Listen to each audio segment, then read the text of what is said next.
Hello. Connected body का सबसे basic problem NCERT वाला, फटाफट देखिए। क्वेश्चन क्या था कि दो मास हैं, एक 10 केजी का और दूसरा 20 केजी का।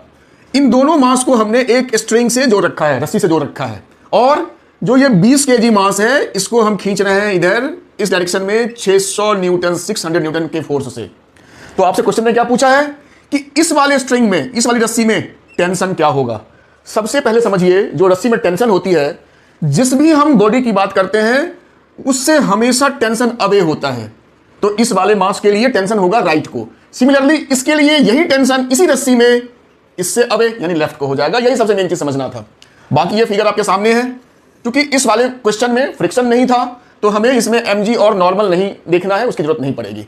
अब हम क्या करेंगे, इन दोनों मास को अलग अलग यहां पे बना लेंगे 10 केजी, और ये मैंने बना लिया 20 केजी का, जिससे कि आपको आसानी समझ में आए। अब अगर गौर से देखिए तो जो हमारा 10 केजी है उस पर केवल एक फोर्स लग रहा है, वो है टेंशन इस डायरेक्शन में।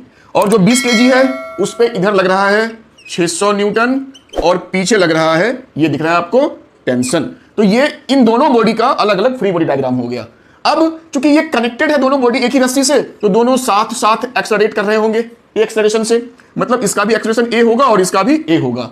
तो फॉर्मूला क्या होता है force equals to mass into acceleration. इसी बेसिक चीज को हम यहां यूज करेंगे।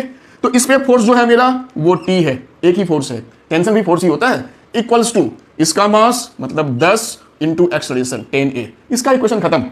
इसकी बात करते हैं, इस पे एक फोर्स इधर है और एक फोर्स इधर है, तो नेट फोर्स क्या हो जाएगा, इन दोनों फोर्स का डिफरेंस, ये बात समझना पड़ेगा। तो 600 न्यूटन बड़ा है माइनस पीछे का फोर्स जो इसको रोकने की कोशिश कर रहा है, तो ये इसका हो गया नेट फोर्स इस वाले मास पे, और उसका मास इनटू एक्सेलरेशन। अब इसको सॉल्व करेंगे तो क्या करेंगे, दोनों को ऐड करेंगे, ये t प्लस और ये t माइनस कट हो गया, तो 600 इक्वल्स टू 30a। तो a मेरा हो गया 600/30, 20 मीटर पर सेकेंड स्क्वायर। आपका एक्सप्रेशन आ गया।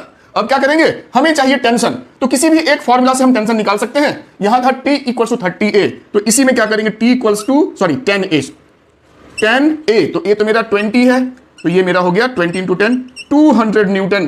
तो जो टेंशन है मेरा, ये 200 न्यूटन हमारा टेंशन आंसर आ गया।